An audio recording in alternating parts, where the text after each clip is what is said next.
So, Amanda, one more page for you, if you would.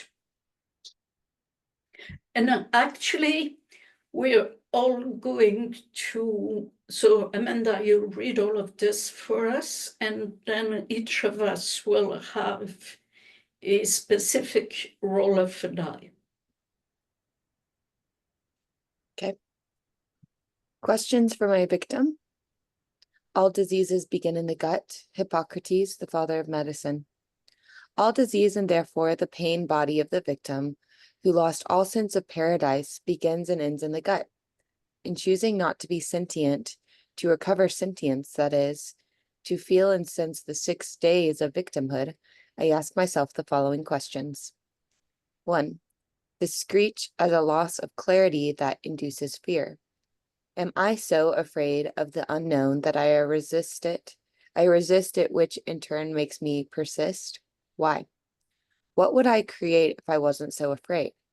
How does the fear, starting with fearing to fall, set me up to go into fight or flight? So my question to you is, can you see how the ego moves from fear into fight and flight? Yes, that's clear. Okay.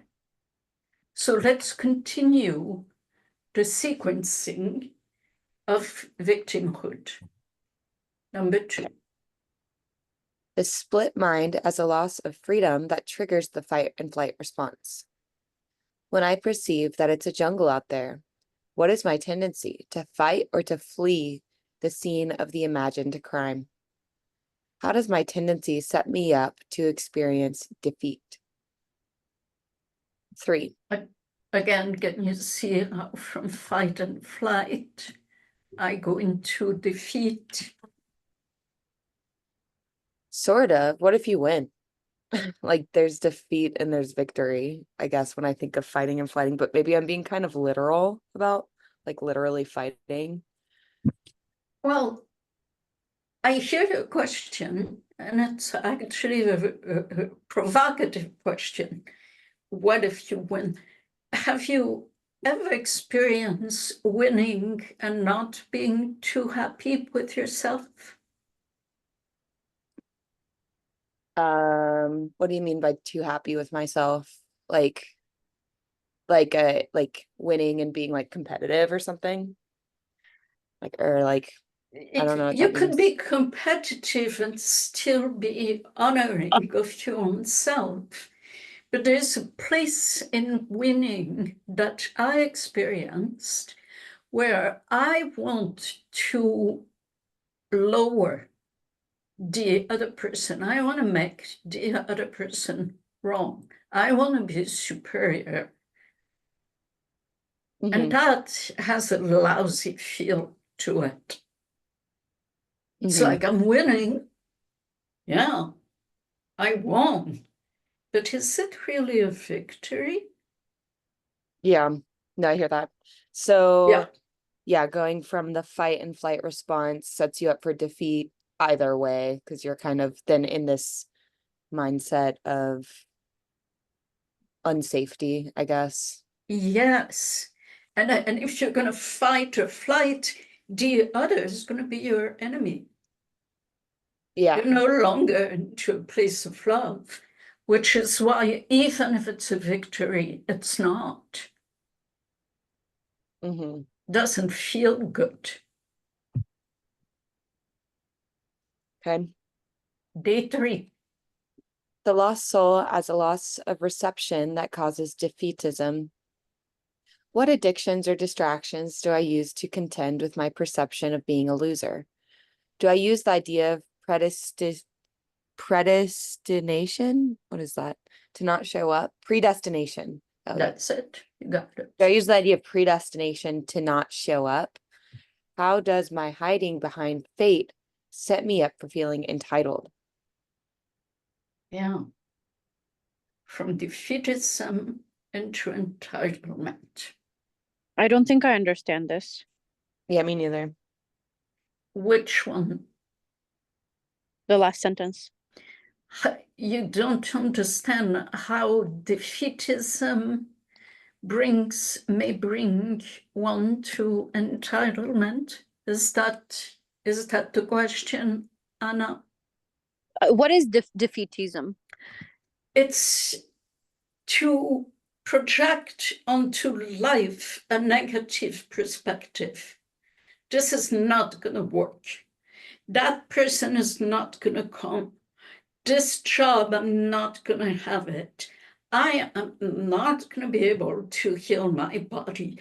It's like being defeated Okay. from the get-go.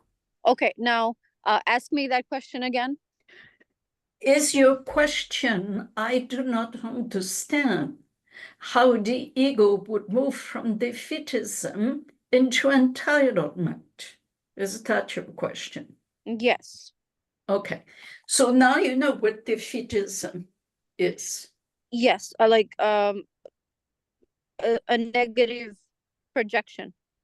Yeah, it's like being a loser from the get-go, seeing Yes. yourself as a loser from the get-go.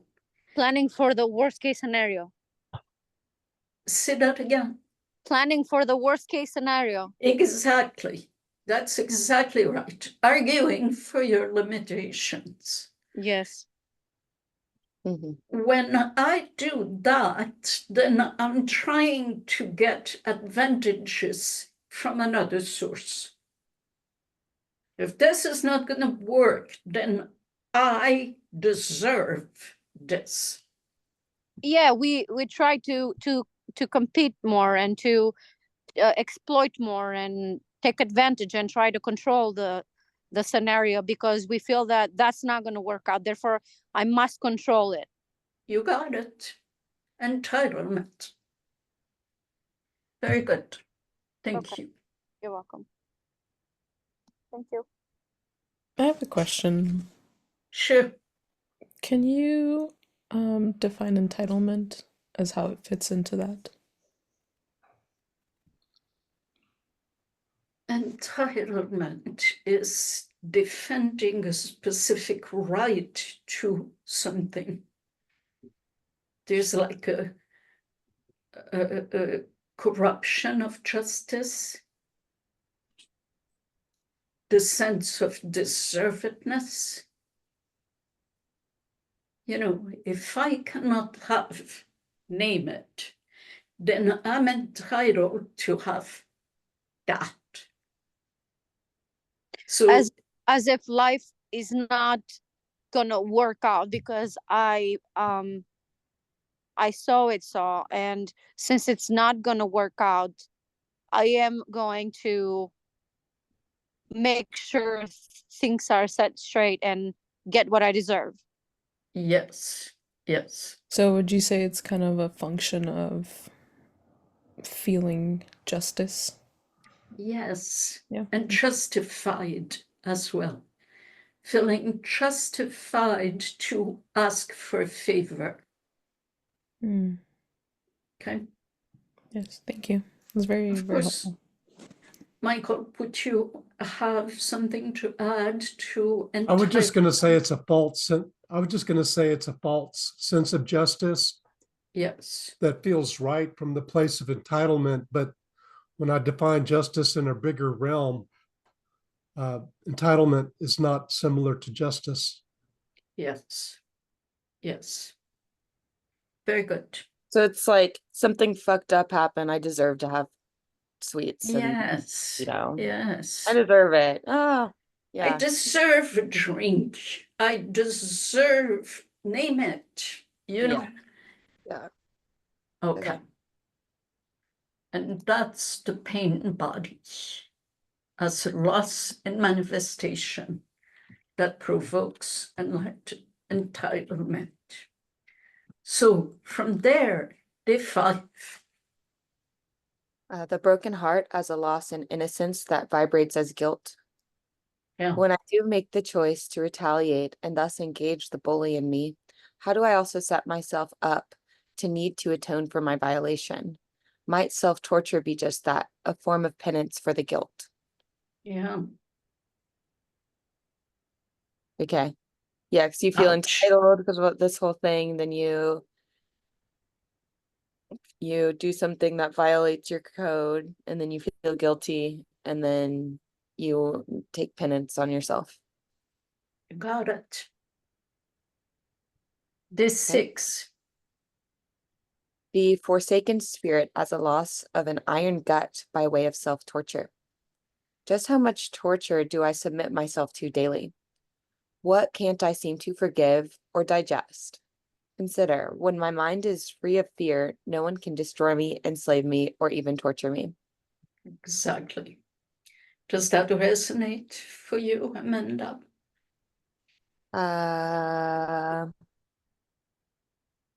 Yeah. Lovely. So again, and as always, each day builds upon itself. What does forsaken mean?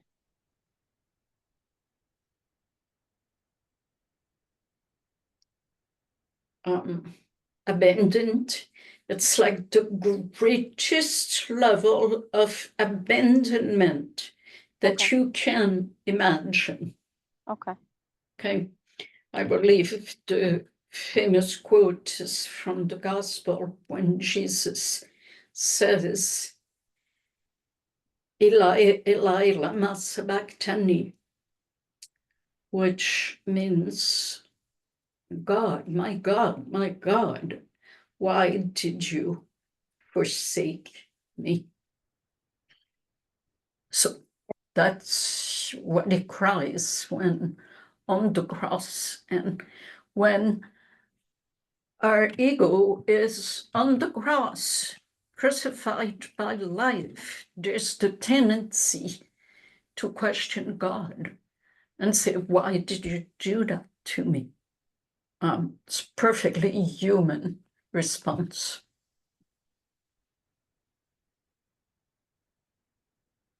Sure. Okay. Susie, you want to take us through this?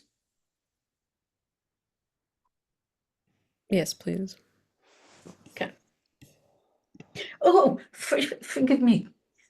I offered that we, each of us, would roll a die. I forgot. So, Susie, you'll take us through the next page. Now, Okay. let's each of us become conscious of what day of the victim and of Paradise Lost is most getting us by the victim bolts or grabbing us, whatever the expression is. Susie, So- say when. 1. Susie is a 3. Anna, Go. 4. Emily, Now. 2. Amanda, Go. 1. Maha, Now, 3. And I'm also a 1. okay. So, Michael, would you like to begin? Yeah. Before we even got to this page, I was present to the idea that 95% of all of these fractals is in the dark matter, the dark energy. And so as I look at holding the paradox in the midst of observing suffering and blaming myself, I can certainly see how that impacts my clarity. And even speaking that out loud really is where I can stay with it and feel the fear, speak the fear, and that makes the fear of falling non-existent. I'm truly ready to abide in the voice of faith. And I do see that fear was and is at the core of this connection to hunger that we looked at on the prior page. Yeah. Whether the hunger is connected to wanting the situation to be different, or the person that I love to be well, or that I know how to handle the situation, that my own hunger is deeply connected to fear that I haven't felt. So right on. Very good. Thank you, Michael. Amanda, how does that number 1 touch you? Yeah, I guess some same kind of. Yeah.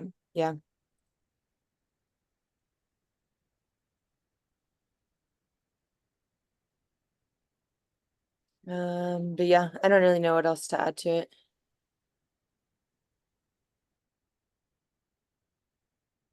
Okay, good enough.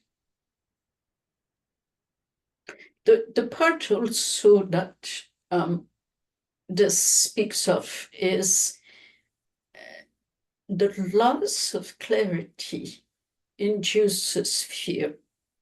So there's something I do not want to hear or see or realize, some truth that I block. So that may give you a further insight into what you're dealing with here. Emily, number 2. Yeah. I conveniently wore a red shirt to match my number. But the split mind, a loss of freedom. When I perceive the jungle out there, there's a tendency to fight or flee the scene of an imagined crime. I think I end up in defeat from, like you said, Maha, whether I win or lose a battle. Like if I'm arguing with my partner and then my partner breaks down and cries, it's like I won, but like that doesn't feel good. And like whatever, it just, whenever I have a tendency to make battles need to happen, I'm going to move into defeat no matter what. It's, you know, my perception of the battle that's going to cause a problem. Yeah. I feel that and when it comes to what I was talking about money and happiness, it's like I'm forcing there to be a fight between money and happiness that not both of them can win. Mm-hmm. Yeah. Great insights. Thank you, Emily.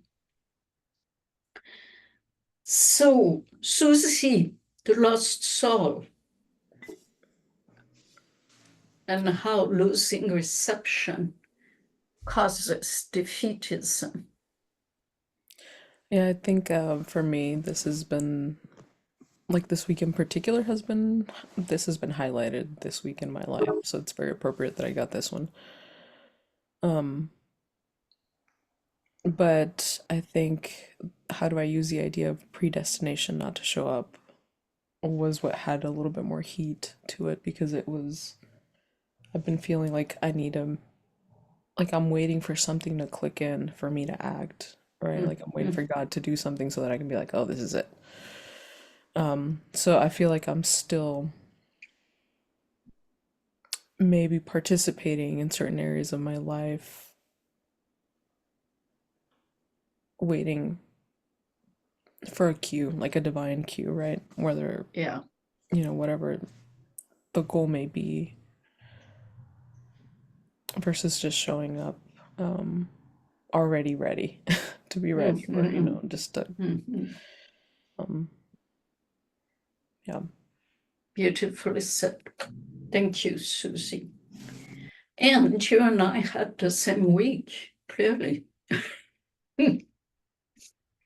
So, yes, this makes me think of the famous quote of Carl Jung, who says, unless you make the unconscious conscious, life will happen and you will call it fate, something to that, this predestination, defeat, the fate of defeat, so that's, and all of that based on a loss of the female side. That's what we started with. What is it that I cannot see myself receiving? And how that loss in reception causes my negative perspective, my losing perspective on life. Yeah. Yeah, it's intense. And it's potent and it's a little heartbreaking Yes, because you realize that you're kind of doing it to yourself and you're not yes. meeting your own potential, and feeling that is,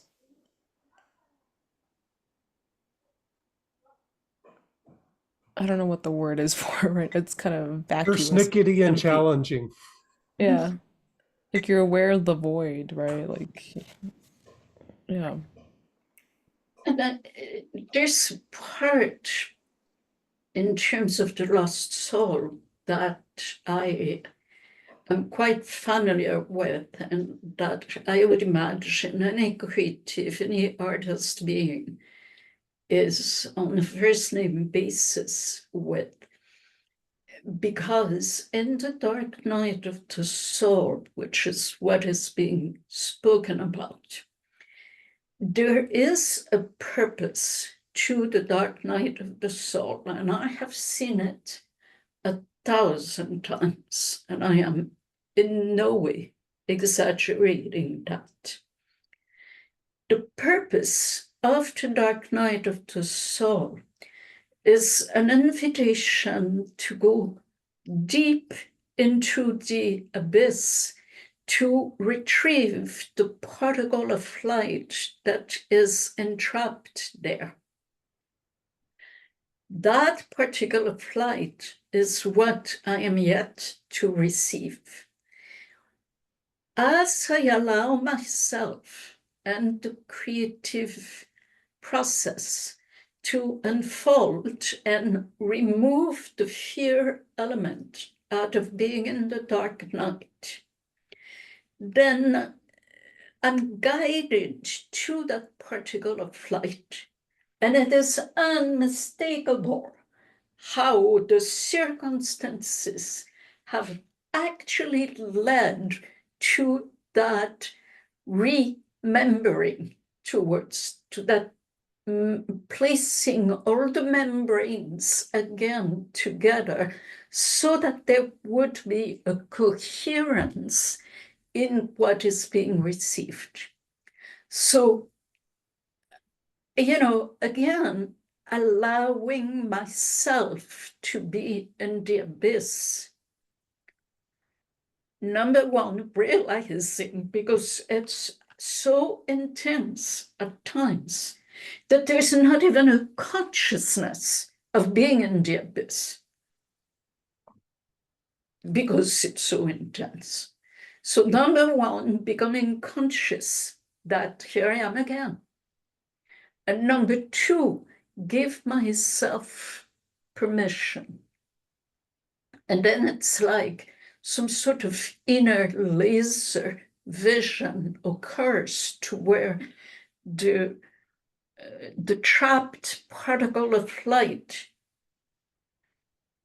like calls me to explode the shell and liberate the light. And that's my light, personal, but that's also impersonal. I'm also doing that as a service. So being in the abyss, which is really intense emotionally, because that's at the level of soul. Yes, resonate with the broken heart. Just like the split mind works with the pain body, the soul works with the heart. Okay. Permission is how we stop the cycle. Okay. So It reminds me of a seed, like maybe the little seed too is like, how long, oh Lord, must my world be dark? It exactly. just explodes with life. Yeah, exactly. And the answer is as long as it takes. Yeah. Yes. So I believe this is everybody No, Anna. The pain body. Yes. So, The pain body as a loss and manifestation that provokes entitlement. Do I feel like I deserve something for me for the suffering that I went through, that life owes me? How is my entitlement a way to retaliate against others? How does this violence set me up to feel guilt? How does guilt relate here, please? Because I don't follow the thought. well, for the moment, we're looking at the step before guilt, Okay. which is entitlement. So the question is, do you feel like you deserve something for the suffering that you went through? Well, At times, I shall add. Do Yes. you, at times? yes, Okay, yes. okay. And that form of entitlement, is it a way to retaliate? Do you find yourself?